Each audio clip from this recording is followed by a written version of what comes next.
GPS and also sensors like Bluetooth sensors and also integrating with equipments. We combine all these data along with the image processing technologies to capture the container in real time. We can give a precise location of a container slot. And also we further optimize the container yard resources in terms of how equipments are getting utilized, how the storage is getting utilized. And further, if we have all these connected, the systems are connected, right? So I know what are the incoming containers, I know how many containers already there in the yard, I know the equipment availability. Depending on this multiple data, even our system can suggest what is the uh, precise location, like where this container can be placed, so that you will not have a multiple mutations while you are picking up the container, depending on all this data. And overall, starting from, so it is, our solution is starting from the gate entry till again the container goes out. So we are focusing only on the yard area, automating the yard area which is not touched with the technology. So we have a multiple modules again here. So we have a truck appointment system which can be integrated with a GPS or NLDS to know what are the expected trucks into the port, so that the congestion can be planned properly. You can release that, okay, this particular period. So for this, there is a lot of SOPs need to be followed. Drivers has to know that, okay, they have a slot at this particular time, they have to reach. So this will, especially for the ports which are in the city area, which will be very useful, so that you can plan your traffic and evacuation of container properly through appointment.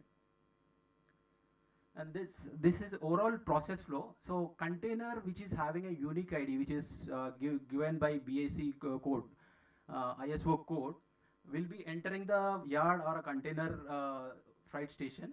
So we will be installing a AA camera, which is triggers the moment a container comes, and it triggers a camera and it captures the container number directly through the camera. And we have an edge device from Intel where it processes that data quickly within a millisecond and converts that number into a text. Just I would like to show a video here how exactly it happens.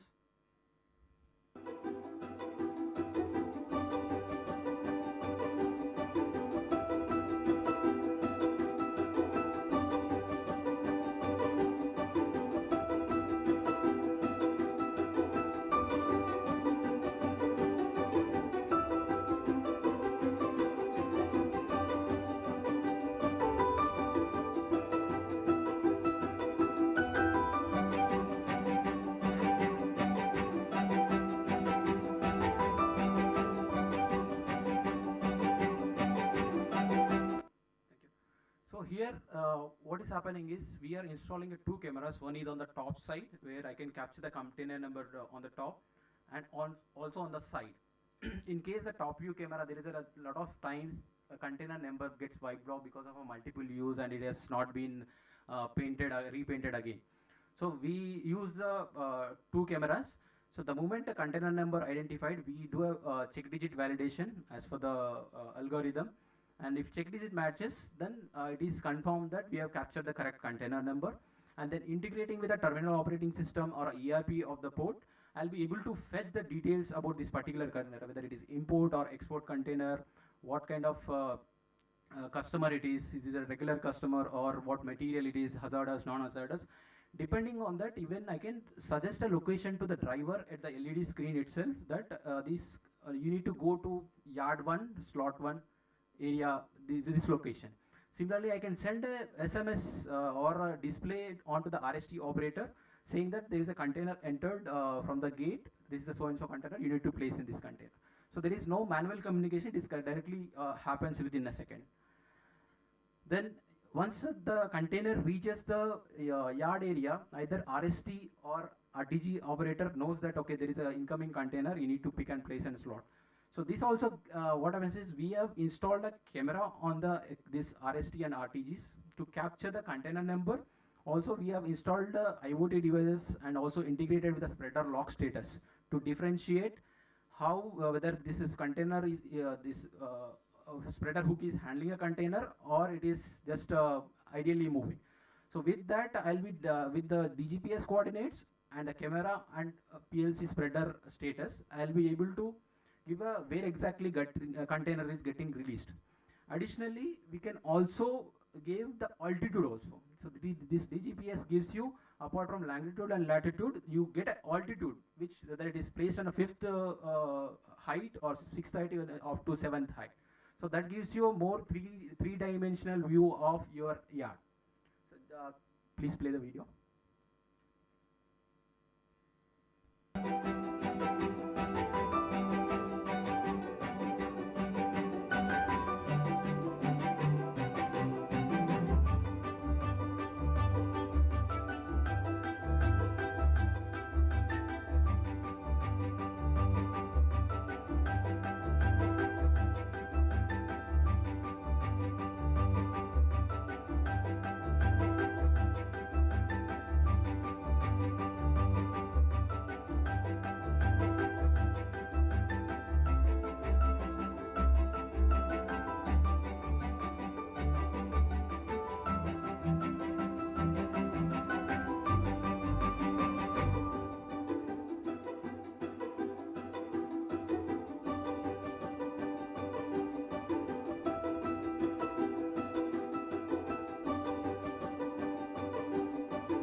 Because we are using a edge devices, okay, which process the data at the RST or RTG itself, the speed of container recognition is within milliseconds, and accuracy of this altitude or coordinates is below 10 centimeters. So we can give that accuracy.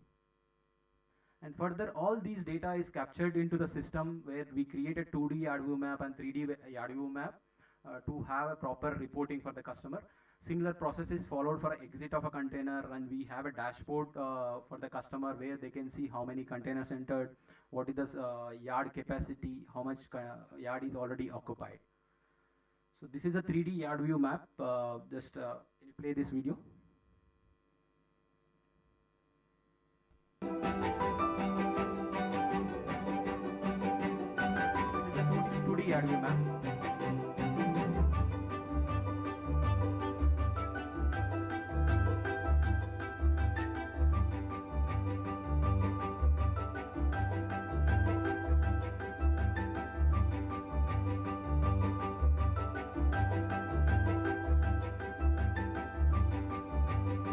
Find the slots, the levels and rows here.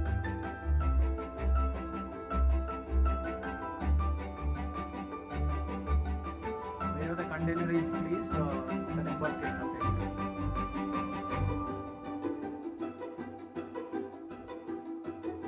It's a 3D hardware map where you can have active search of a container where a pointer will get located about where which slot the container is placed.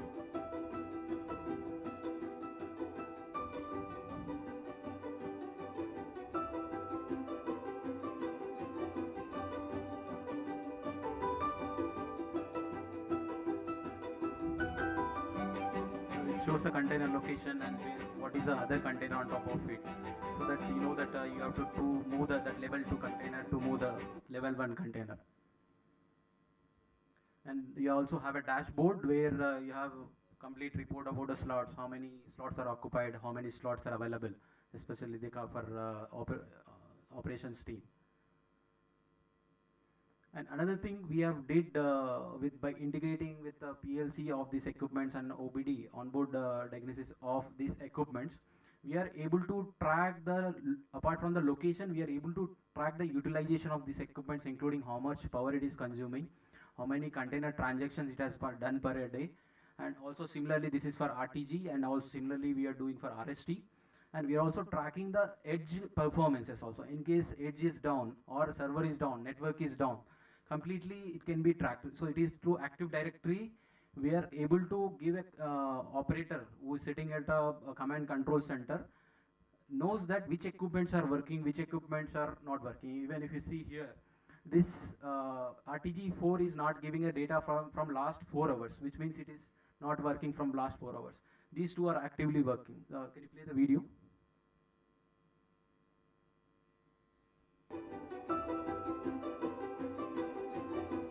this is a location of equipments on the Google Maps, and we are internally tracking trailers also.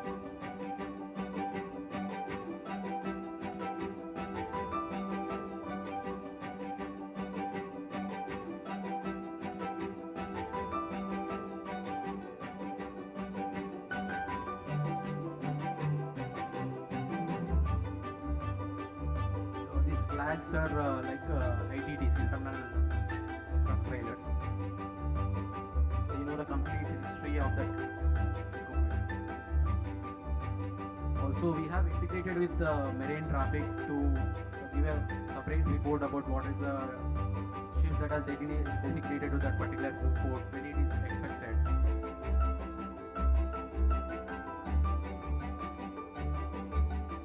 So here you can see the moment container is released, then the container is not there. This is about ITD's tracking.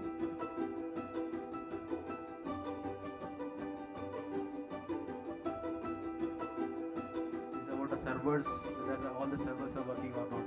So we have multiple edge devices and gates and equipments.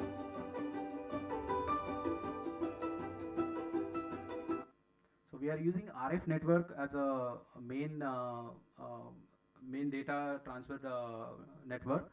Also, we are having a 4G which is implemented on these devices, which communicates the data.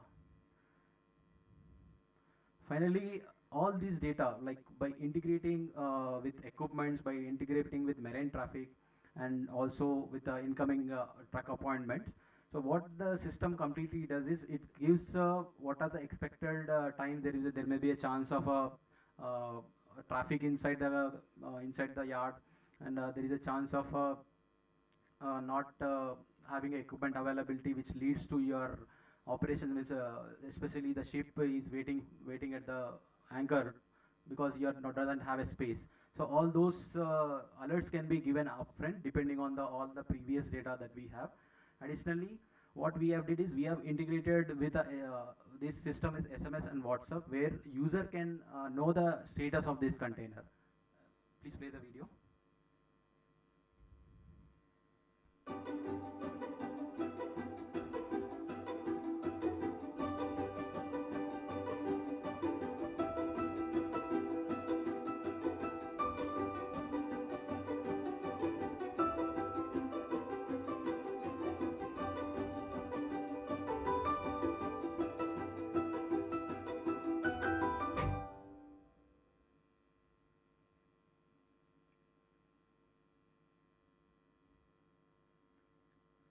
And overall, all these details, the dashboards are connected to the command control center for monitoring of how many, what are the containers coming per day at the gate, and also equipment tracking, I2T tracking, and network tracking. All these are connected to the main command control center, where operator can see the real-time operations. Please play the video.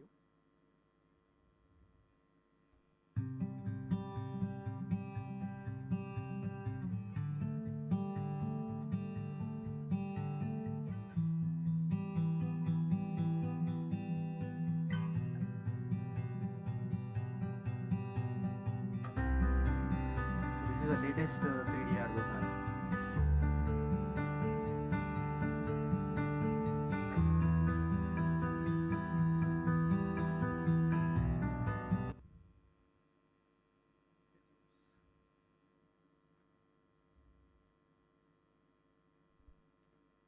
So overall, these are the components that we have. So we have at the gate, we have 2 cameras to capture the container number for entry and exit, which are connected to the edge device, that is Intel. And we also have edge device on the RSTs and RTGs along with the camera and DGPS. And we also, all this data which is processed comes to the main server for the reporting, and then having a command control center. And these devices are currently working on a 4G as well, so we are upgrading to 5G. It supports 5G as well. So coming to, I know people are there here, there is already RFID technology is there for a container tracking. So which is, I would say it was almost 10 years old. So where where we have moved out into the latest this AI IoT technologies, where we have eliminated the manpower required who places this RFID tag manually on the container, and again while going out he takes out the container.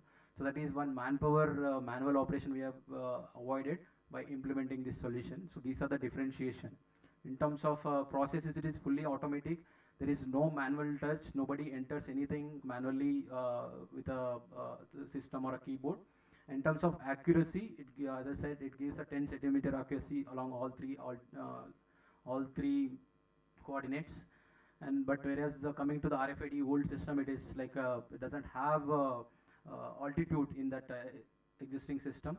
In terms of visible accuracy, so where when you are capturing a container number, you know by check digit validation, you are validating that I am capturing a correct container number. But in terms of RFID, if operator makes a mistake of entering a wrong container number, there is no such system. So still you are sending a container A as B, still in the supply chain it shows as a container B. And there is no manual entry, as I said, and the manpower is not required for this IoT system, whereas the old system requires manpower. Scalability. So in terms of scalability, because we are using AA cameras, we can also do a damage detection of a containers. Okay. So by installing additional 2 more cameras where you will have a 4-side view of a container, then we can capture the damage detection also and give a report to the customer. So one of the case study that this system is implemented is at Shyam Prasad Mukherjee Port Trust. So initially they were having a challenge of turnaround time on a higher side because they don't have a tracking where exactly the container is getting placed. Then we have installed this real-time container tracking, especially at the gates and equipments even on the bird side. So it has seen a results like eliminating the time-consuming manual container tracking process, which has improved the revenue, where the revenue is coming from the other revenue streams. Like if you have availability of how many slots are available, you can do further more business. That is what I'm talking about, new revenue streams. Cost saving in terms of equipments, fuel, or even in terms of optimized using that, reducing the number of reshuffles through our systems. We have done cost savings, and also overall improvement in terms of a time that has taken for the searching a container. And also we have helped in streamlining the cargo clearance process. Normally customs ask for a particular container to be get down for the particular time. So because we have a real-time information about container location, there is no waiting time for this custom officer for the container to get down. And overall customer experience has been improved. And finally, just a 3 minutes video. With this, I'm closing the session. Maritime transport is the backbone of international trade and global economy. Over 80% of international trade volume in goods is carried by sea. About 90% of non-bulk cargo worldwide is transported by container in ships. Tracking containers in the supply chain is a critical challenge faced by international ports across the world. In its endeavor to enhance ease of business and boost trade, Shyama Prasad Mukherjee Port Authority has successfully implemented advanced AI and IoT technology-based real-time container tracking system. Automatic real-time container tracking system combines AI and IoT technologies with the most advanced business rules and algorithms to automate real-time tracking and tracing of the containers without any manual intervention across the supply chain.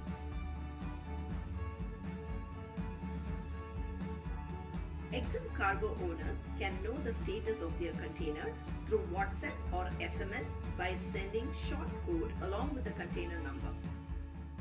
Container location is provided with yard, row, slot, and container level in real time. User can also check the container location on a digital map.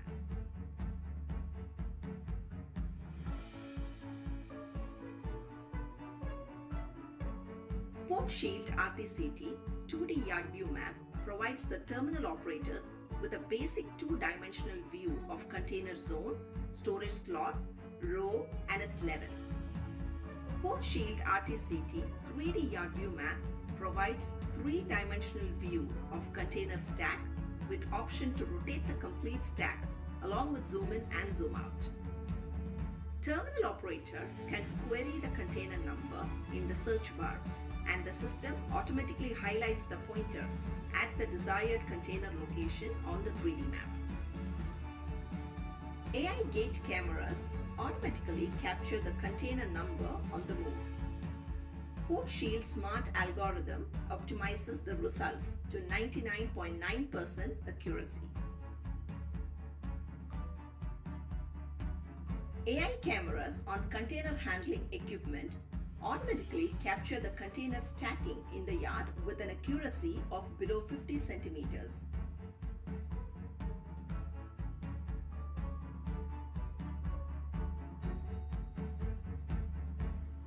IoT sensors on the container carrying equipment provide the location, availability, and performance of the equipment on the visual map. With marine traffic information, vessel arrival information, and container ETA are predicted effectively for proactive resource planning. PortShield RTCT system has user-friendly dashboard with data analytics, providing total number of inward containers per day, rail gate containers in count, occupancy and availability of yard slots. The automatic container tracking system at Shyama Prasad Mukherjee Port Authority, Kolkata, is one of the most advanced container tracking system implementations in any port across the world.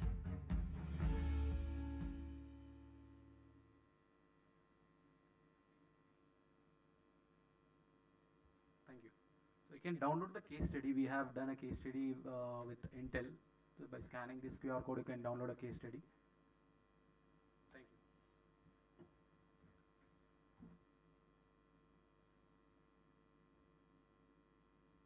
Well, ladies and gentlemen, let's give a huge round of applause right there for Mr. Srikanth. And ladies and gentlemen, a token of appreciation for our speaker. For that, I would like to call upon Chief Mechanical Engineer of Marmagua Port Authority, Shri Satish Honakade. Kindly come ahead and felicitate our speaker of the day, Mr. Srikanth.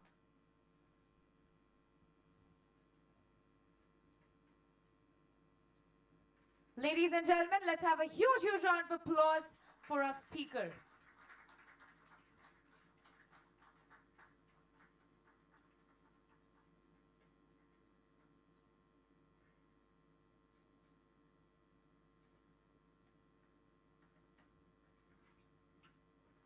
If you have any questions, please feel free. Well, we'll definitely be having a segment where we can keep the question answer segment for you, sir. He'll be personally available if anybody has any questions. Y'all can raise your hands if y'all have any questions. We have one gentleman. Can we have a mic for the gentleman, please? Hello? Yeah, first question is Srikanth. Check mic. First of all, congratulations on your presentation. Sir, Thank 1 you. second.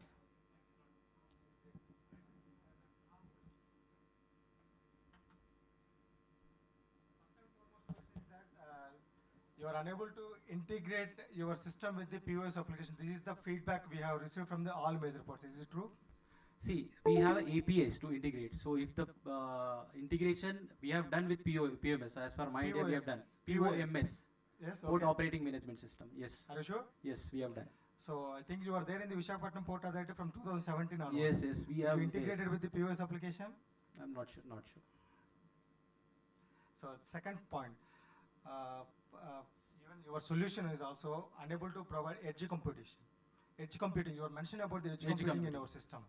But we came to know that your system for the edge computation is unable to provide the results as per the requirement. For See, the port, yeah, I'll tell you.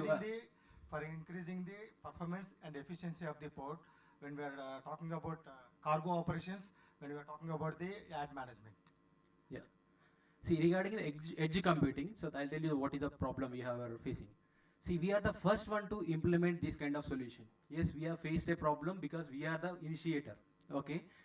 The problem we have faced is because these equipments are placed inside these RSTs and RTGs, which is running on a diesel, and it has an engine, and because of heat inside that engine area is too high, we have faced a problem with the edge device which we have chosen. So what we are doing is further we are changing the edge device which can be of the military standard and can withstand the temperature of up to 70 degrees centigrade.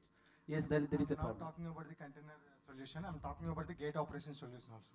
Gate Which operation. is there solution. from last 15 years. Okay. Your market, and that solution is also unable to provide the edge computation. No, that when is we are going for the second term verification of the driver, truck details and all, is unable to provide. no, Every time we that need- is not the case. That is not the case. So Visakhapatnam Port Authority is the victim for our. See, we are doing a project at Visakhapatnam port for last 6 years. superintendent engineer Okay, also we here have a only. contract for 7 years. We are doing for last 5 years. That's what I'm telling. Our So superintendent we can engineer also discuss. We here. can discuss offline. If see, system will always have issues. System will always have issues. But This is whether the- we are We are talking correcting in it a or positive not. way only. We are Please, talking in a please. positive way only. But whatever solution you are able to promising, when we are coming for the delivery, it is in different way. That's why. Understand. Please use it because they are all invited speakers. If the ports have engaged their services and if you are unhappy with them, please deal with them in, through the, there might have an agreement, there might have been a kind of a tender. You can take that action. They are invited speakers speaking on technology. So they're not here to answer, each and every port's, unsatisfactory performance. Technical questions only, sir. Sir, we welcome the challenges, sir. We welcome the challenges. We wanted to resolve those challenges.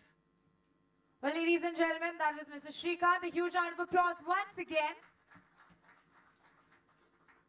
And before I announce the next set of speakers, well, ladies and gentlemen, a few things to note.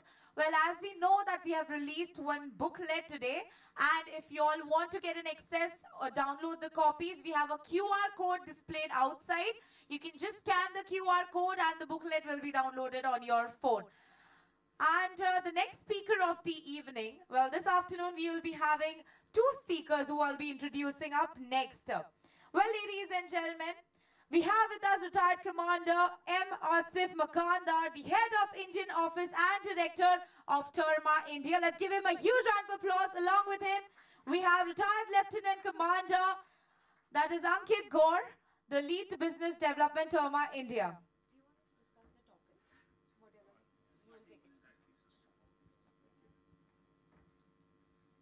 Thank you, everyone. Am I audible? Hello? Yeah. Good afternoon, everyone. I'm Commander Makandar. I'm heading the India operations for Terma India Private Limited. Primarily, we do radar business in India. So first, at the outset, I'd like to thank Ministry of Port, Shipping and Waterways, Mamanga Port Authorities and DGLL for inviting us for this exciting conference.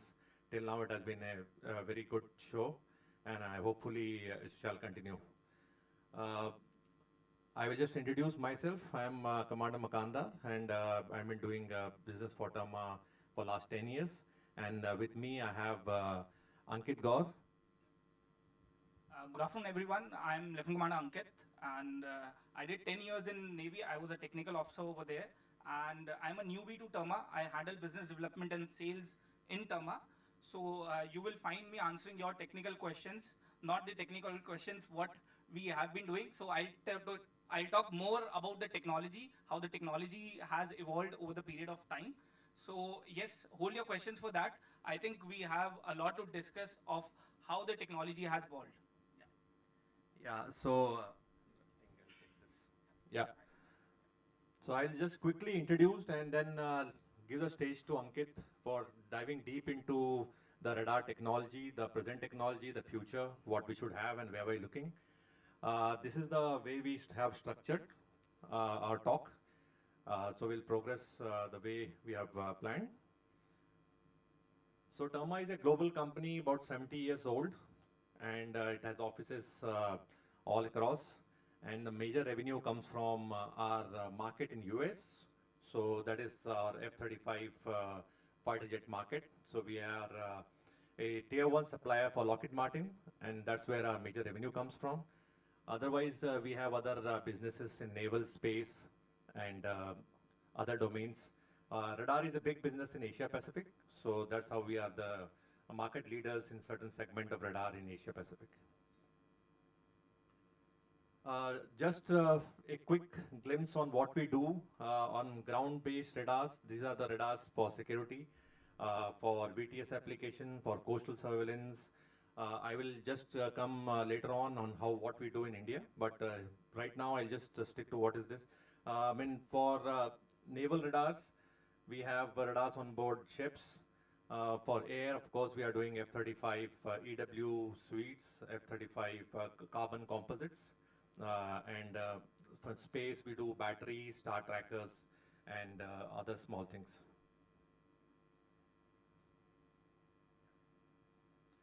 For the radar application, though it may seem that one radar fits all, but we have radars for different applications here. We have for ship-borne radars, we have for coastal surveillance, critical infrastructure detections, surface movement radar for the airports, wind farm mitigation radar, and obstruction light control. So these are the various domains in which we have supplied radar so far, and though they may seem quite similar, but they have different uses and of course different ways they operate.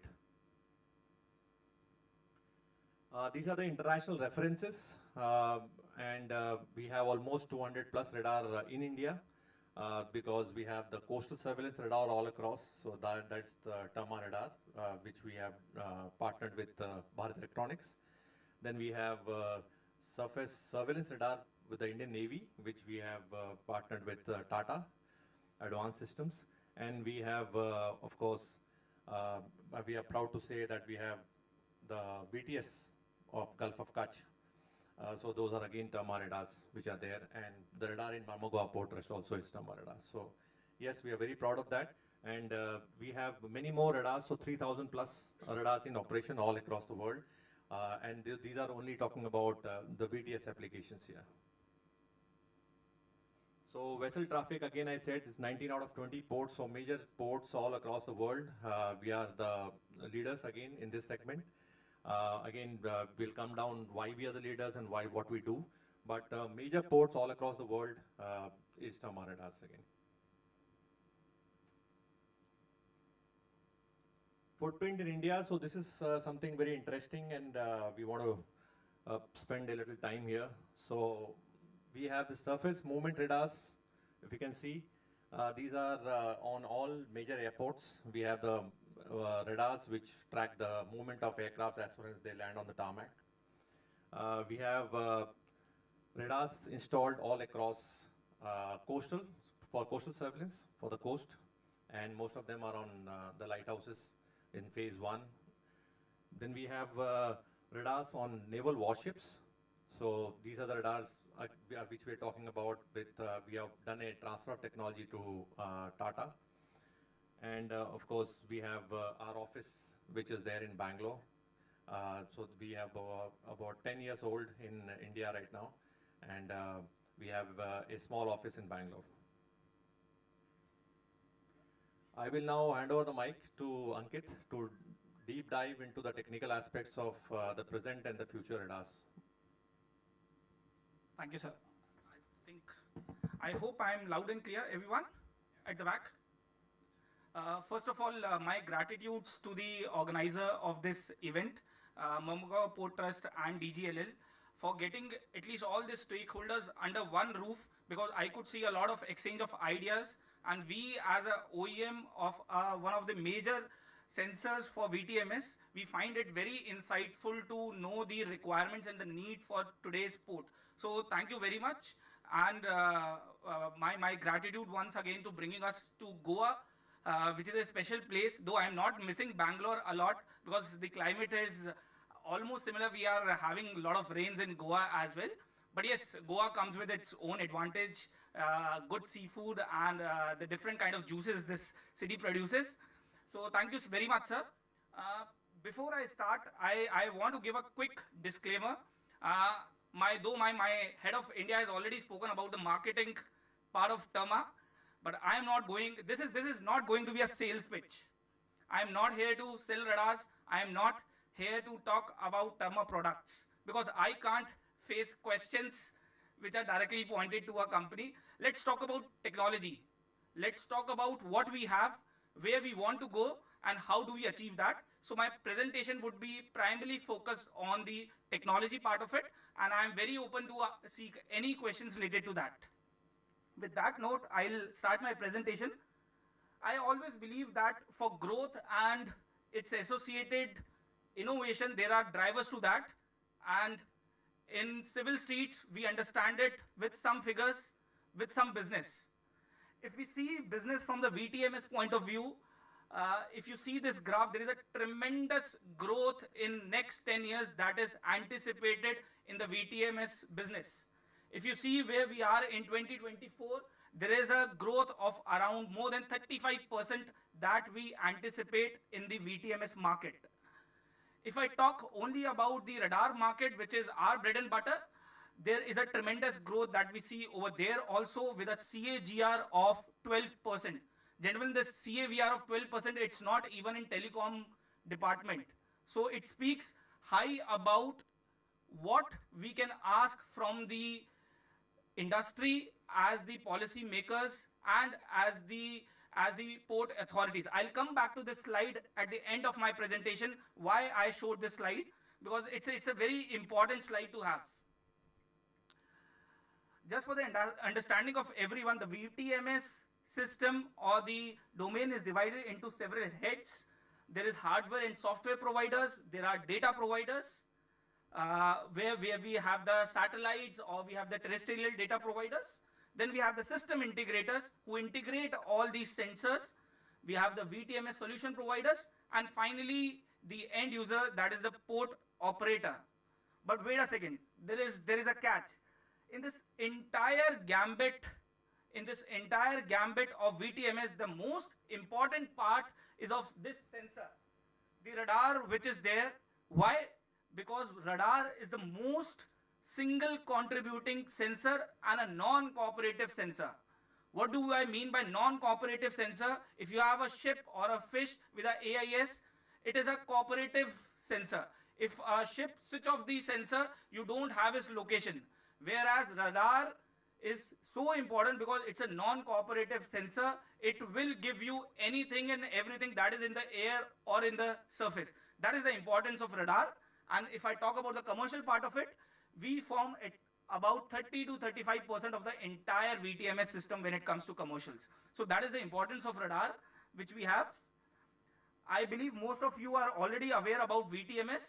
So let me just quickly give you a glimpse of how the situation around a port has evolved. So this is typically a mouth or the channel of a port. Now how the situation has been arising is there are small targets and large targets together at the port. They are no more separated by the miles. They are right over there together. We have adverse weather conditions. We have sea clutter and noise. Then there are non-cooperative target. You have to do search and rescue. There is dense traffic. You obviously need ship turnaround efficiency to generate more revenue. And on top of that, you have drone detection requirements. You have drone threats and oil spill also. So the game which was there in the early 90s or in the early 80s, the requirement has completely changed. And it is evolving over the period of time because the requirements and the scenario has completely changed. Yes, we don't want to see the incidents, but yes, unfortunately, incidents happens. And that is where there is a UK MAIB which publishes reports on why the incidents happens. It published a fantastic report. I urge all of you to go through this website to have some detailed investigation. But when we as Terma went deep into their report, one common factor came into picture. The common factor was that most of the investigation revealed that the VTS system either was not very robust or they missed to detect the targets by the visual or the radar. So that is where if you want to have very safe navigation, you want to have the efficiency, your radar plays a very pivotal role in that. With that, I would not like to describe more on that picture. That is self-explanatory. But yes, there is a room to break some myths and shine some lights on the facts regarding to VTMS. when we talk to the VTS operators or the ports, these are the general questions we get. We thought we just clear some air in the room. Yeah. So the first myth, radar are only for compliance. Do you agree with me? Radar are only for compliance? Because this is generally a statement which I get. Sir, mujhe radar chahiye, I just want to be ISPS compliance. Radar is primarily, you can comply with it, but it is much more than that. And I want to put across this point to the policymakers to make this more than just a compliance matrix. Second very important point, that high power determines radar performance. If you have more power, you are pumping 50 kilowatt, 40 kilowatt, you get better ranges and range resolution. Trust you me, that's a big myth. You have pulse compression, you have range resolution, lot of criteria that get into the performance of the radar. So don't only go by the power that the radar gives. S-band radars for rain. That's also one of the myth, or I would say a conventional and a traditional mindset that is going on in people's mind when they go for radar, that I need a dedicated radar for raining condition, for very, very adverse weather conditions. But now how the technology has evolved, I will explain you in subsequent slides. The X-band radars provide you better results and you don't require a separate radar for rainy condition, which means that you save on cost, you save on maintenance, and your overall ROI increases. The second one, the recon detection is possible only with magnetron. That is also not the case. Gone on these days when we have to have magnetron to enable the recon. Now you can do very well with the solid state as well. The VTS radars can't provide low air coverage. Now, very important point, I'll be covering this in the future technologies as well. We talked about drones, we talked about a lot of flying in the port areas. Why don't we have a radar which is doing the VTS job as well as it gives you the air coverage? It is possible. Today, the radars which are covering, they will give you low air coverage as well, which comes with drone detection. So you do not need to have a separate radar for drone detection and to do all the integration part of it. The same system can do that. Lastly, a very big question mark comes from port. Will your system works 24/7? From the technology point of view, how the technology have evolved, I can guarantee you the system works 24/7 because the technology have changed. The solid state comes with something known as graceful degradation. That means if a magnetron fails, your system is down. But in a SSPA, if one amplifier fails, your efficiency comes down only by 13%. So your complete system will not go off at any time. So these were some myths and facts which I just wanted to brush up. In a nutshell, everyone knows why we need a VTS: to avoid accidents. We want to utilize the facility, compliance, of course, and the high reliability. This is why we need the VTS. If I have to summarize and put some objectives to the VTS, these are some of the objectives of a VTS. We have safety first, prevent collision. It has to have all weather capability and high availability. I will cover them in the subsequent slides. But these are the broad objectives that we want to cover from a VTS perspective. From the radar point of view, what capabilities that we are looking at small target detection, even at longer ranges. We want all weather conditions. We need a very, very clear picture that the operator is easy to discriminate between what is what, and a high reliability system. So if you see an image, there is a fender and there is a boat over there, your radar should be capable to have such a range resolution that it is able to discriminate between two targets which are hardly 5 meters or 10 meters away from each other. That is what the capability we are looking at now. How do we achieve that? We'll come to that, but a little more technical about what we need in a good VTS radar. We need a good range resolution. For all those who are new to this topic, it's an ability to discriminate between two close targets. Let's mean I am standing and someone else is standing. Your system is able to discriminate between both the targets. So I need good range resolution. I need, of course, good ranges, dynamic ranges. That means there is a big ship and a small ship. your radar is able to differentiate between two different type of targets. All with the capability, clutter, I will just run through it. One very important thing to note is the dual channel receiver.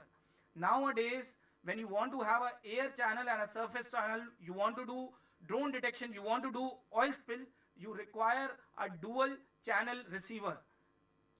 With this, your existing radar would be able to have add-on facility of other things that you want to have. It's a separate parallel processing that will happen, and that is what we require today. Yeah. Evolution of VTS radar technology, I'll talk about that. Primarily, I'll talk about magnetron to solid state and X-band versus S-band. However, I feel when I interact with the ports now, it has lot to do with the mindset also. So in your background, in your back mind, just keep a transition in mind what we have in late 90s when we had the CRT TVs and we had the LEDs and the LCDs coming. How that transition of technology happened, just keep that in your mind and try to understand that. Okay, yeah. We will be sharing this presentation with all of you. Okay, to start off, very important and most asked question, magnetron versus solid state radars. Now, if you see the magnetron on the left hand side, magnetrons have very high peak power. I think most of the ports right now are having a magnetron based radar. They will agree with me that they operate on a fixed transmission frequency and they have a very short duty cycle. What do you mean by that? When you are transmitting on one frequency, that means your range resolution is dependent on range. If you increase the range, your radar, because it is transmitting on one frequency, it won't be able to differentiate between two targets at longer ranges. It might be doing at the shorter ranges, but it won't do at the longer ranges. I will come to it what it is, but what is happening now in solid state? This is where the technology has evolved. The solid state comes with gallium nitride now. They have multiple transmission frequencies that we called not frequency hopping. We have gone one more stage ahead. We are doing frequency diversity. That means at one time, I'm transmitting one chirp that has short pulse, medium pulse, and a long pulse. Short pulse, or let me just go to next slide. This will be able to explain it better. So we have a single beam. It has a short pulse chirp, it has a medium chirp, and it is a long chirp. Short for shorter distances, medium for medium distances, and longer for longer distances. What happens is, and then you transmit on 6 different frequencies.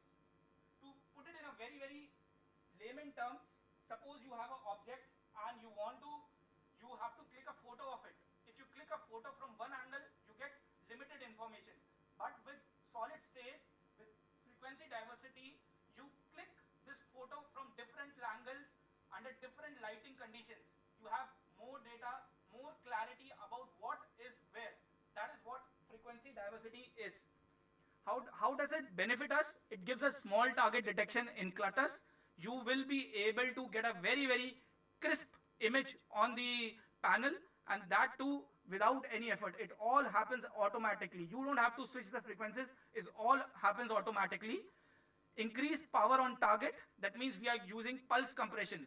Magnetron doesn't do pulse compression. We at least do pulse compression where we are using lesser power but spread across a spectrum. And then, of course, interference. We were talking about that there are chances that a radar get jammed. Now, when we have frequency diversity where your frequency is changing, you're transmitting on different frequencies, the chances of getting it jammed are very less. So that is what the advantage are. The primary criteria for judging the performance of a radar are sensitivity and resolution. So the resolution is generally catered in 3 dimensions. That is azimuth and elevation. It is by the antenna. So the bigger the antenna, you will have the narrower beam width. You will have the small target detection. But the magic happens over here when you have to determine the range. Now you see the magnetron based radars, they are varying from 12 meter to 150 meter depending on the instrument in range. If you have selected 48 nautical miles, your magnetron based radar will be able to differentiate between two targets which are separated by 200 meters. Whereas in solid state, whatever range you go, your range resolution or the cell size remains 10 to 12 meter only. That is where the difference lies. And why this difference lies? If you see the minimum detection signal, in magnetron there is no pulse compression or the compression gain that you can put. However, in solid state you can do the compression gain as well.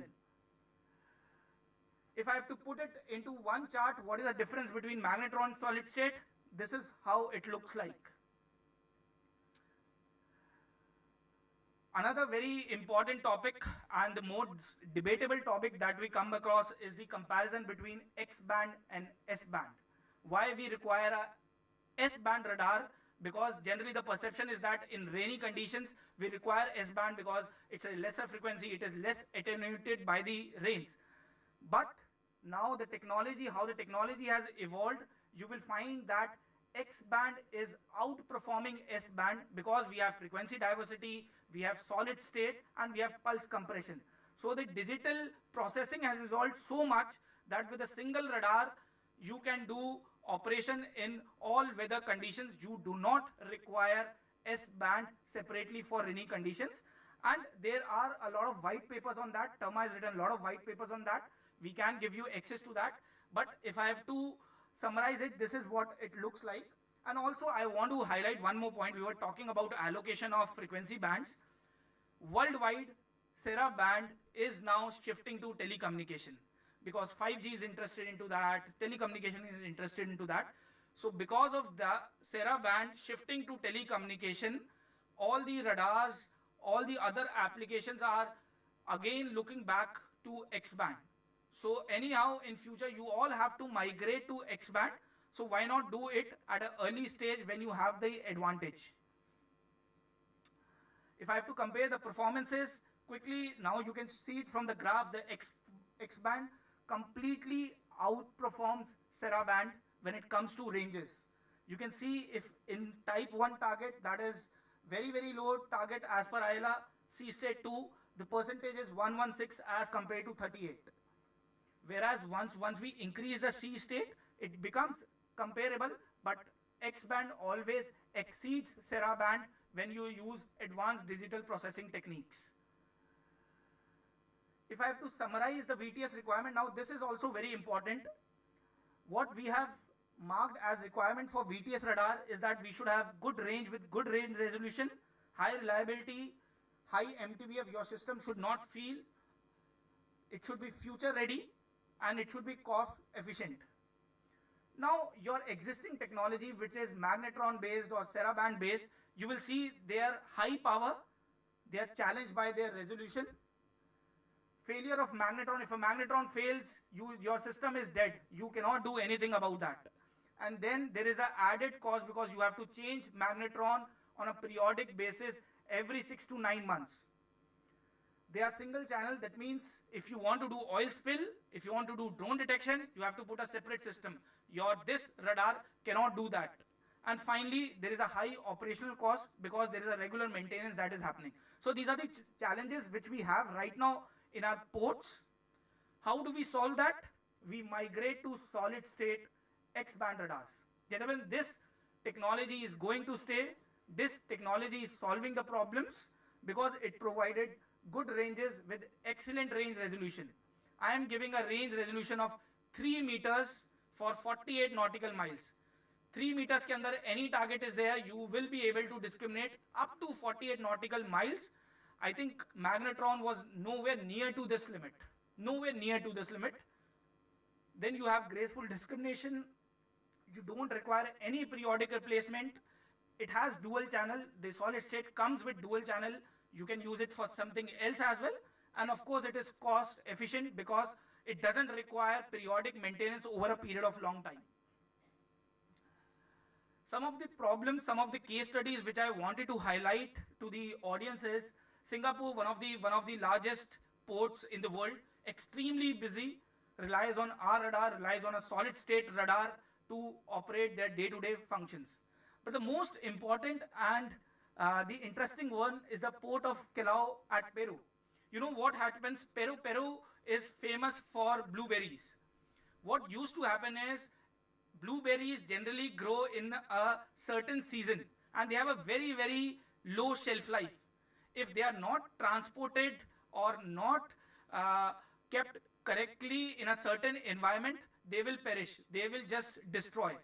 What happens at Peru port is that because there was so much of fog, so much of rain happening, the weather was so bad, this port used to close for 2-3 months when the peak of the blueberries were there, when the peak time was there. So that is where they approached us to solve this problem. We gave them a demo, we called them to our facility, we showed them all the live examples of how it can fall. I think from last 5 years, Peru is with us. They are using Terma technology, solid state X band, and now they operate throughout the year without any closing. They are increasing their economy, and that is how the problems can be solved with the current technology. Yes, very important. What are the emerging technologies? Now we have talked about what problem we had, what technology challenges we had. Let's talk about some of the emerging technologies in VTS radars that we see coming. And before I start, though we are talking about emerging and future technologies, this future is not very far away. This future is right standing next to our door, because if we don't comply, we'll be very, very left behind. This is already happening across the globe. So the first one is coexistence of drone detection capability. That means we have drone corridors and it's a multi-target operation. Gone are the days when drone will only be used for surface targets or only for VTS. Now the technology has evolved. You can use the same drone for air targets. You can use the same same radar for drone detection. You can use the same radar for oil spill detection as well. AI-enabled trackers, cyber security. Let me just quickly cover them. Oil spill detection.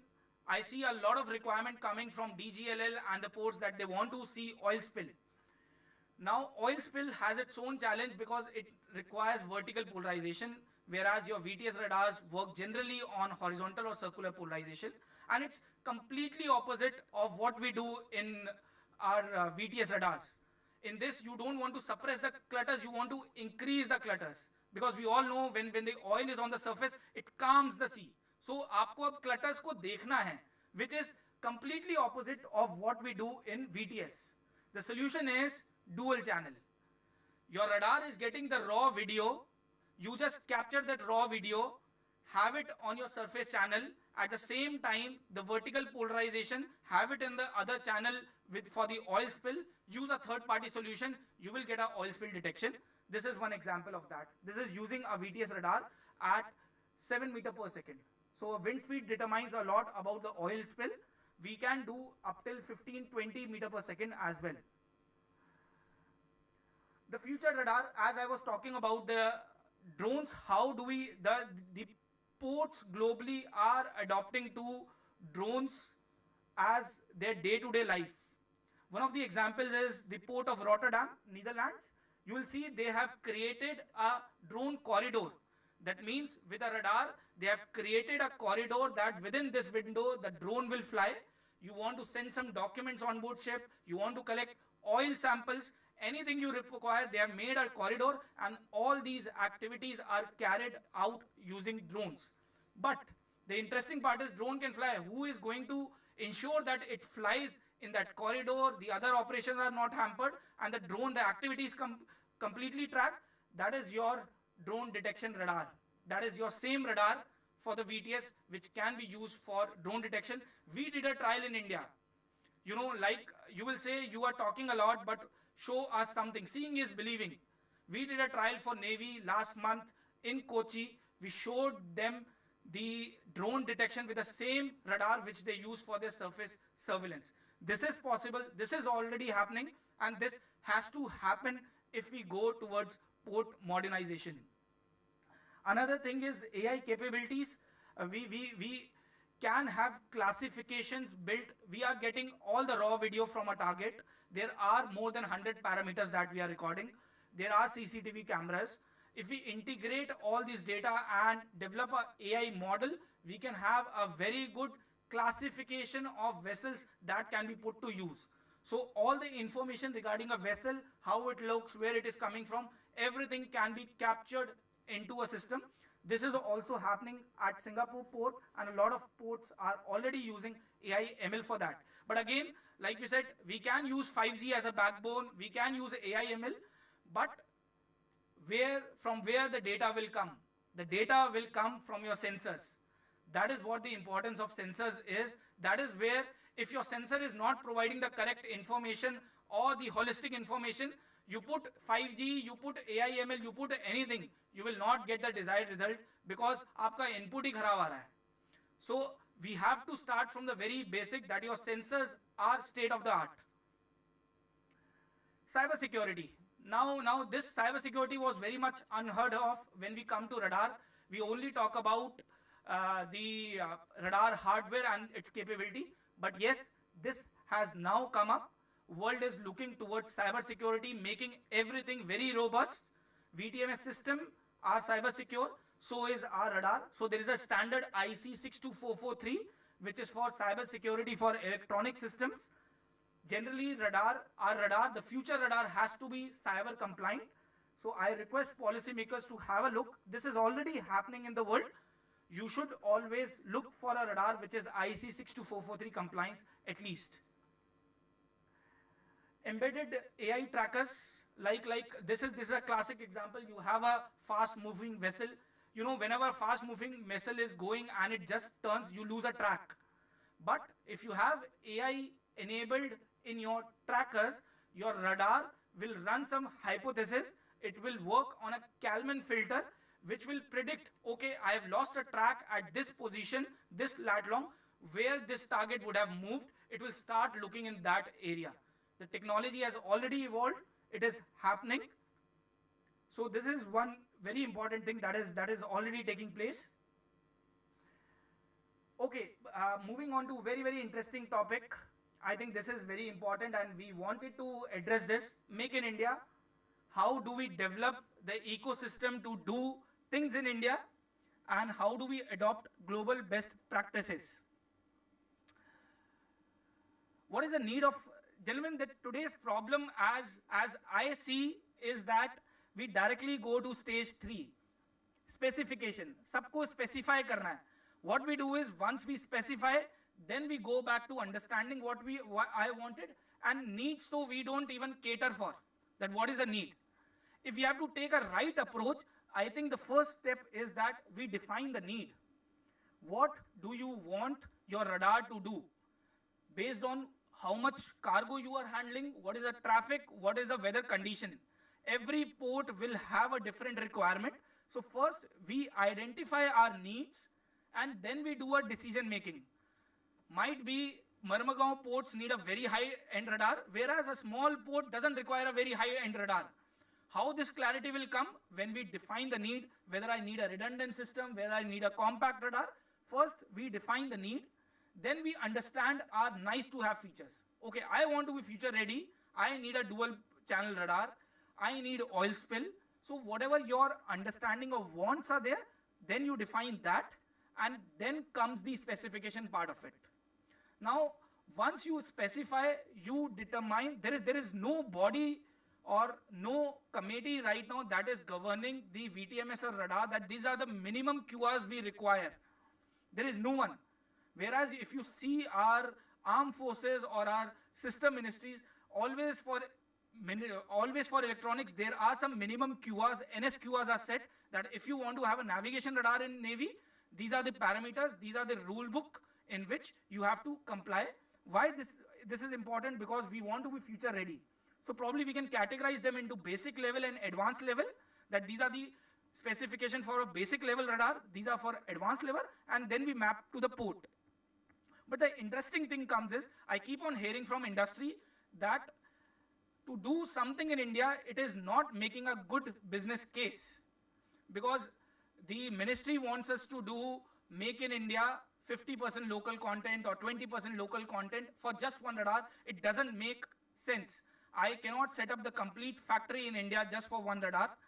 Therefore, I request the policy makers, probably if we look at this mechanism, if we club the requirement of all the ports. Like we have NTCPWC right now. If you put everything under the one basket so that they take the holistic requirements, they club the requirements and get a good business case out of it for the OEM as well.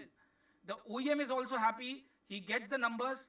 He will set up everything in India. And let me tell you, if anyone tells you that something is not possible in India, either he's lying or he has some personal interest. Because if we can do a TOT 10 years back in India, gentlemen, today we can do magic. We make more than 70% of the radar in India.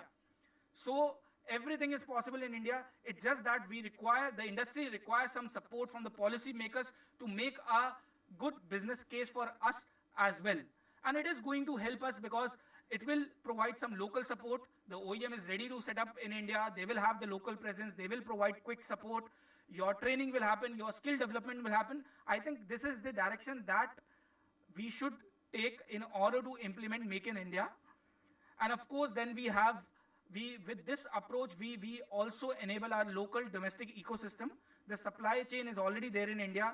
The Science, the VDNs, there are so many companies which manufacture all the electronics required for a state-of-the radar in India. So what do we require? If I have to summarize, I will put it into 3 brackets. First is standardization. Let's first standardize the feature of sensors. What you want from your radar, that should be standardized. By standardization, I am not saying you put Terma radar in all the ports. By no way. I am saying that you standardize the features that you want in a sensor. Once you standardize that, it will help you getting more and more efficiency, and it would be better for each and everyone. What you require in standardization? Probably multi-operation that you require for both surface and air. You want to be future ready, oil spill, drone detection, just we need that thing. That should be standardized, and there will be uniformity and seamless integration across the ports because all are fitted under a similar QRs. Then we need, of course, centralization. Right now, if we have 10 types of radar or 10 types of sensors all over the ports, it will not make a lot of sense if we are talking about merging all of it with IVTS. So we have to have a centralized approach where we have centralized maintenance philosophy. Everything is tracked centrally. There is a central repository for space. There is local support. So the next thing we require is centralization. And lastly, the skill and ecosystem development. We have the skills. We have the right amount of skill set in India. It is just that we require some collaboration from foreign OEMs to upgrade these skills. So these are the 3 brackets in which I feel that we should steer our course for the future VTS. What are we offering from Terma? We actually consider, and we are a 70-year-old technology company. We understand technology, we talk technology, and that is where we have a MOU in place with NTCPWC as well. We are in very, very good talks with NTCPWC about how we should set the benchmark for next level future ready VTS. So we are helping them out. But in case any one of you have any doubt about radars, kindly contact us. We'll be happy to support you. We also provide some radar coverage diagram so that before you finalize what kind of radar you have or what would be the coverage of it, we can provide you radar coverage analysis from our experts free of cost, nothing required. But we want you to understand something before going to buy it. So you can get a radar coverage analysis from us free of cost. We believe that seeing is believing. I'm talking about X-band versus X-band. You have anything, you all are most welcome to our facility in Denmark. We have an excellence and experience center over there. You can witness these capabilities firsthand. The drone detection part of it, we can give you a demo over there as well. And being the subject matter experts, though I could not invite my Denmark colleagues over there this time because Europe is slightly on leave this time. But yes, in case you require to conduct some workshop dedicated for some port, online, offline, just let us know. We want to share some knowledge. We want to learn from you so that we all channelize our energy towards finding the right solution. That's it from my side. But before I finish off, I wanted to share a thought with all of you.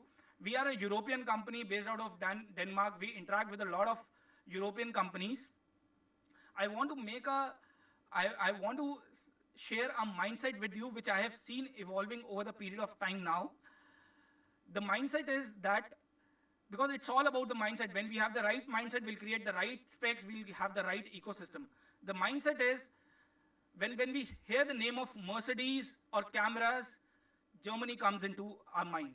Sony, it's Korea. LG, it's some city. If we talk about Rolls-Royce, America. Lifestyle, perfumes, fragrances, Italy. Snake charmers, sadhus, and poverty, India? Not anymore.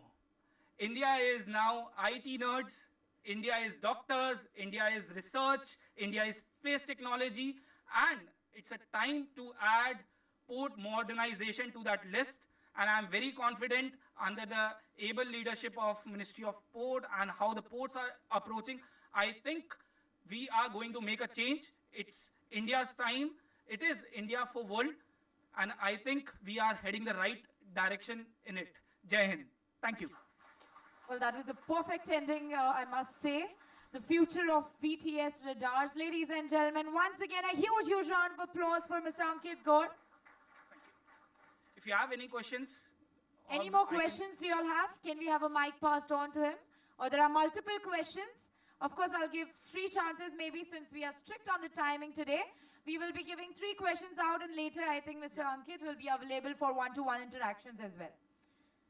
Sure, let's have Mr. Asif also joining us here. Let's give a huge round of applause for Mr. Asif as well. Hello. Any questions? Hello. Good evening to all. Myself Mahendra from DGLL. Sir, my question to you is, how can we leverage the AI and machine learning capabilities to detect the vessels flying which are having the smaller cross section? Secondly, how the vessel traffic services are basically a network of radars. So they are connected through a dedicated lease lines. So if we are considering the implementation of 5G network, what are the shortcomings that we will face, and what are the positives in improving the connectivity? Want to answer? Yeah. Thank you for your question. First of all, let me clear the thing that you don't need AI and ML to detect a vessel. Particularly if you are talking about small target detection, the radar is sufficient enough to do the small target detection in any weather conditions. What you can use for AI and ML is the classification part of it, or when this data is collected and got into a VTMS system. The VTMS, which is the hub and the centralized repository for all the data from all the sensors, AIS, from radar, from your satellite fusion. This data fusion can happen at the VTMS layer. I think my next speaker is going to cover that in his speech. So the AI/ML, the data mining, all that can happen at the VTMS layer. From the radar point of view, AI/ML can happen to at the track level, what I showed you. Yeah. Now your second question was regarding? The implementation of 5G network for Yes, considering. I think that is also more to do with the VTMS system as a backbone. So I think Atash, Mr. Bujwala would be covering that, because radar is an independent sensor. It is not dependent on the what is the backbone. But yes, from the point of view how the data sharing will happen, we cater for that much of data rate that it can transport the data in the 2G, 5G, and 5G would be in fact one more level up for us. So data shifting and data rate is not a problem for us. Yeah. Thank you. Yes, sir. Yeah. Absolutely, sir. Pleasure. Thank you very much. Some interesting question for you. Your radar, does it have any sensor for thermal detection? This is irrespective of No. port. Why I am asking this question is, I personally gone through certain experience in the interim test range that ballistic missile launching center from Balasur. But that launching pad is at Wheelers Island in near Maipura, I can say. So they are tracking from Balasur with radar detection, and whatever the launch pad from there using the thermal sensor. Yeah. And also they have portable radar detection. Whatever the fumes comes out of that missile, they keep on tracking. Because I come across this because we wanted to establish one lighthouse there, site selection. Our tower was 45 meters height, and they are objecting to give that location for us. Then we have personally went to that ITR in Balasur with the 10 scientists grilling me. Then finally somehow with the MTI technology detection. So if since it is the lighthouse is a static target, we have explained them that it may not have any, if you have MTI detection in your radar, then does not have the problem. Finally, after a lot of discussion, they given the permission.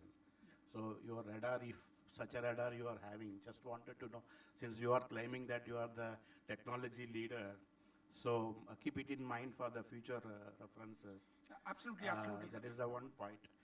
The second point is we have shown the slide. One is for the oil spill detections. You may be, because that oil spill may not be stationed, once the wind is more, it will keep on moving. So that whenever we are using the vertical polarization, so this oil spill detection with the GSS integration is a must. Then only we keep, initially we locate, then the movement started flow, where the winds depends on the direction, the oil flow also will flow. So that type of environment to detect it is requirement. In the port also, we can have experienced in the, that in Tamil Nadu goes long back. So if you have any such a systems with you? So the oil spill detection, we just provide the raw video, and the detection per se is run on a separate software. So what happens is everything happens in the system. So we just provide the raw video of the oil spill. So basically, the facility which you are asking, that capability will come into the software part of it. There are dedicated oil spill software that are there, sir. But the primary input to that software is the radar video.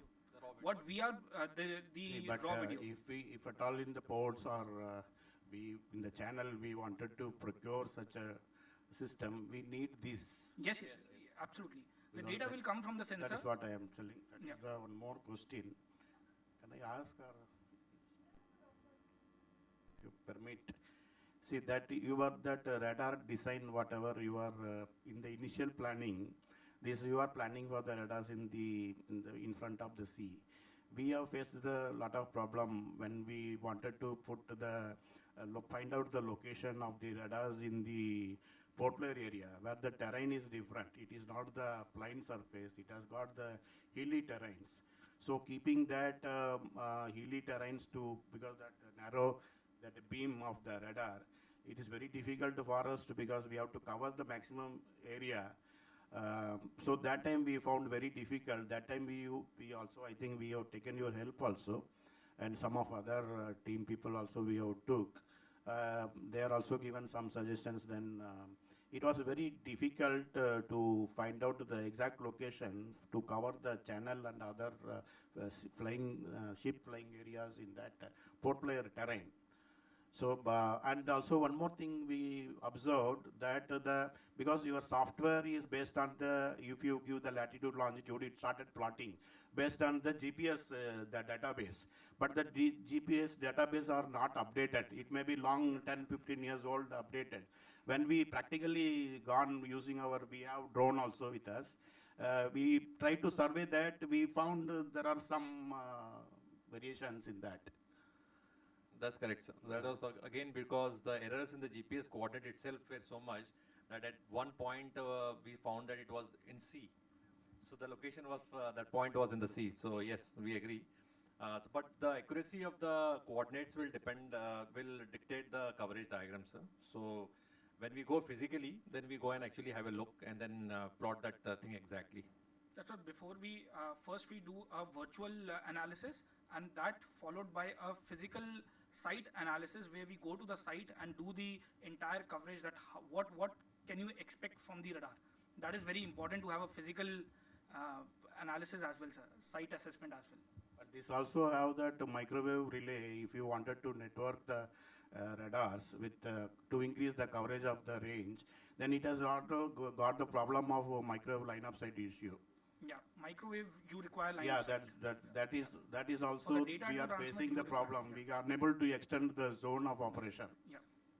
Otherwise, we have to increase the one more radar in the addition Yes. to that. Yeah, that's a practical challenge. Yeah. Thank you. Sir. It looks like the lunch was very good because I don't see any questions. Thank you, Commander, and thanks, Lieutenant Commander Ankit. It was a wonderful presentation, accompanied with a good speech, and it was not a sales speech at all. Thank you very much, sir. My question is more technical. So Yeah. what you're telling, all the software enhancements of the radar image. So now the operators are basically looking at a, you can say, artist's rendition, not the actual picture. The skill sets would be lost, you know. I remember the days when we were adjusting the gain and clutter, and so the raw image should be available for training purpose. That's my suggestion, sort of. No, it is there. In fact, a lot of when we have the raw video in the naval days, what we should do is we just still have a synthetic video, but we still go back to the raw video to have a look. You know, we still don't believe it, and we believe that there's an aircraft somewhere there, and we want to go back and have a look at the raw video. So yes, that facility is there, and slowly, like what you're saying, people do expect artistic impression now more because they want you know, a nice map and then a dot there saying that this is the target rather than just going and looking at the raw video back. Yeah. Okay, one question. I'm A.K. Devta.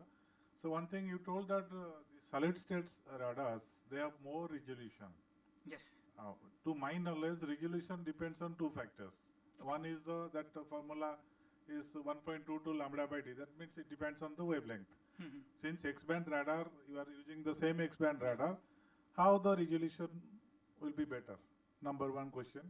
Number two, that can be done by digital signal processing also. Yeah. Okay. So which method you are telling that in which way you Actually, are? I got you, but I think I need to take this discussion one-to-one because what I showed you in one of my slide, we divide the complete pulse into three parts. Correct. That is long, short, and medium. And then we put it on frequency diversity. That means I'm transmitting on 6 different frequencies, with which what happens is the complete span of range, I'm dividing it into range cells. Now this range cell with frequency diversity come out to be 3 meters across 48 because you are transmitting on different frequencies and the different chirps are different. So with this 3-meter resolution, you get a good range resolution. Correct. Whereas in magnetron, you are transmitting only on single frequency and there was only one pulse which you can transmit. There is no short, medium, and yeah. These frequencies are predefined or it is? It keeps on, it's software defined based on how the scenario is evolving or what profile you have selected, the frequencies will keep on changing automatically. But you have to take a license for those frequencies all the unless you define it, or you have to take a range of frequencies from this range to this range. It's a range of frequencies that we take. Yeah. So it is discrete or simply changing by what interval or something? What? It's a programmable, but the step frequency is around 400 megahertz. 400 megahertz. Okay, fine. Then this SEEPs, there are 2 radars mandatory for about 10,000 GRT, S-band radar. So with this technology, I think that policy needs to be modified, changed. Na? Now S-band radar is no more mandatory for that one. That is what we are seeing globally as well, sir, where they used to use 2 radars, X and S. Now they have shifted only to X-band with solids. And the last question is, suppose there are 2 radars in the nearby location, maybe 1 kilometer apart. So what is the effect of transmission of one on the other? There is absolutely no effect. We have those programs where we program the radar accordingly, that there is no interference. In fact, you can see that in the warship there are so many multiple radars operating. Correct. They still don't have any interference between each other. Hey, interference, I'm not talking about interference. That Are you effect talking about of the overlapping? transmission on the receiver of the other. No, there is, that's what once we do the STW at the site, Based on what the other equipments are also there, we tune the system in such a way that there is no overlapping between the signals. That happens customized at the site on the radar. No, but there will be a difference in frequency or something, no? That's Suppose. what we define those parameters on the radar at the site. We Okay. give them a different band. So let's say I am only operating in 9.2 to 9.5. I will give 9.2 to 9.3 to 1 and 9.4 to 9.5 to 1 so that they are separated out. If That's they are on same frequency, then? Then also because there is frequency diversity, you are always. No, I'm not in a- talking about this radar. Old Yes, version. Yeah, Old version. What is in the old existing? version, you will have the interference. You will have the interference. Yes. Okay. Yeah. Fine. Thank you. Well, on this note, ladies and gentlemen, I would now like to invite Mr. Madhukar Gudhade ji, the Deputy Director General of DGLL, to kindly come forward and present the token of appreciation to the team Terma India. A huge round of applause, ladies and gentlemen, for it.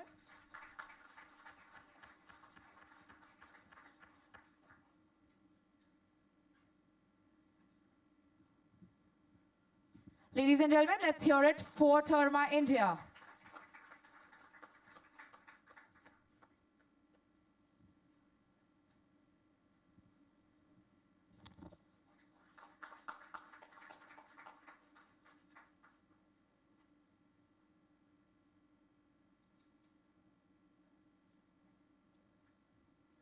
Well, ladies and gentlemen, up next we have yet another speaker coming over the stage. Let me invite amongst the huge round of applauses, Mr. Janafar Bujwala. Huge round of applause for the Chairman and Managing Director of Atash Nor Control Limited.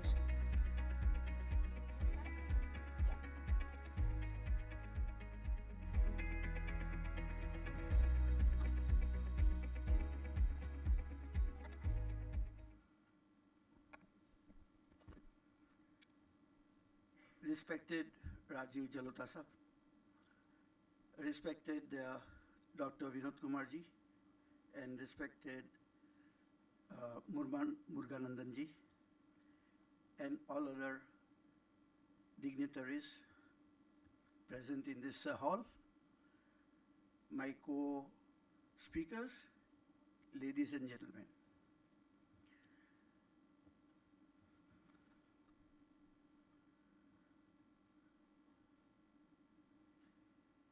Before I go to my presentation, I would like to give a small brief about our company, which I was purposely not included in these slides because I know that this is not a sales talk conference. This is for the all technical. We are into VTMS business since 1996. VTMS for Calcutta Port Trust was the first VTMS we built way back in 1996 with the collaboration with Kongsberg, who are our now equity partners in Atash Nor Control. And together we have given solutions to many more ports, including Chennai Port Trust, including Ennore Port Limited, Marmagua Port Trust, Gulf of Kutch also we are operating at present. Operation and maintenance is done by us since 2012. We have built Gulf of Khambat VTMS on a boot basis, which was commissioned in 2010. And all this we are still operating without a single day down. Single day down means it is operating 24/7, 365 days. So,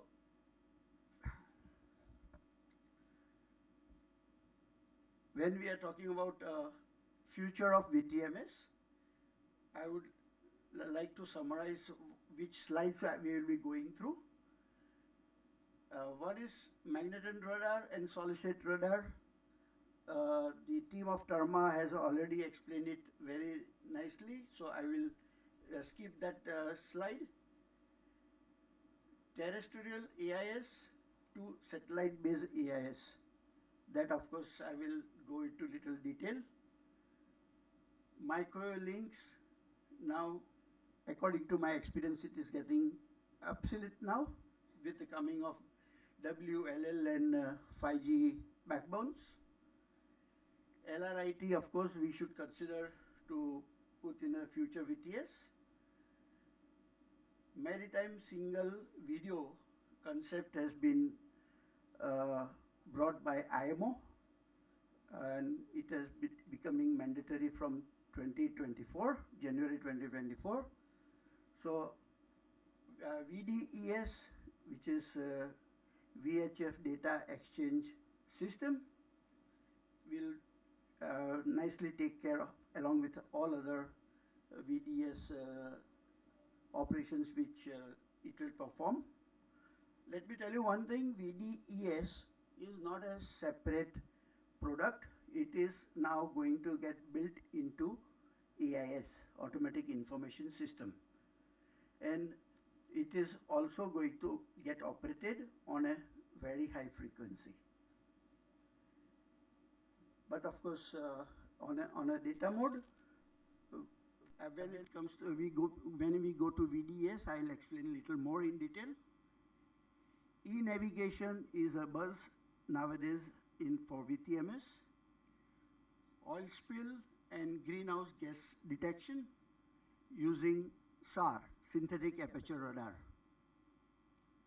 Of course, we can use terrestrial radar, which Dharma has just explained about. But there, you know, the distance what we can cover is only 2 nautical miles from the place where we install radar. So, but SAR will give better coverage. How, I will explain later. Then we have a VTMS software using AI. Somebody was asking about that question, and machine learning system, which is whichever sensor you take, but your VTMS at the end of the day is as good and as versatile as what your software you are using. So here we have Dr. Murli, coming out with the good software, and we hope that it outperform even the softwares which we are having today from European companies, and I'm sure we'll be able to do that. Integration of DUKC, dynamic underkill clearance. This is going to be a game changer, and it will have a huge impact on the trade. A trade will be benefited with this DUKC at a great extent. How, I will explain later.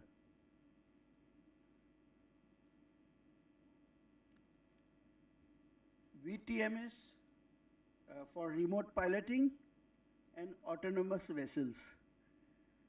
When we are talking about autonomous car, the Tesla comes into our mind, and there, we are thinking why maritime sector should be behind.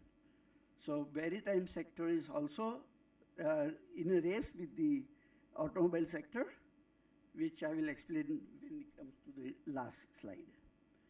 So with this slide I am skipping because we already heard a lot about radar. But one thing is for sure, I would just like to add one thing. The magnetron manufacturing companies have slowed down. They have stopped manufacturing magnetrons, especially for the maritime frequency. And in a few years' time, maybe hardly 5 years now, we will be not getting magnetrons at all. The moment we don't get magnetrons, which are required to change every few 100 hours, maybe 6 months, depending on your usage. Once we don't get a magnetron, your 500 crore worth radar is hopeless, useless. So magnetron is the heart of the magnetron-based radar. So it is very much advisable to go for a solid-state radar in the future. So now, on the contrary, we have a chance. India has a chance because India, all radars are old, and need to be replaced, and all our magnetron-based radar, we should transit to the solid-state radar. That's all for the radar, I would say. I will move to the next. I'm talking about now low Earth orbiting satellites, which is also known as SAIS, that is satellite-based AIS. We are already using AIS, a terrestrial AIS, but now it has got its own range. Why its own range? Because it is functioning on a very high frequency, which has got a line of sight limitations. And due to Earth curvature, our VHF data or VHF signals may reach Moon, but it will not reach from Goa to Mumbai because of the line of sight and Earth curvature issue. So that is where, if we want to track a vessel from a long distance, and that is what is future of VTMS, we have to track a long vessel from the long distance to give just-in-time, achieve just-in-time concept. What is just-in-time concept? That we track the vessel from a longer distance, we advise the vessel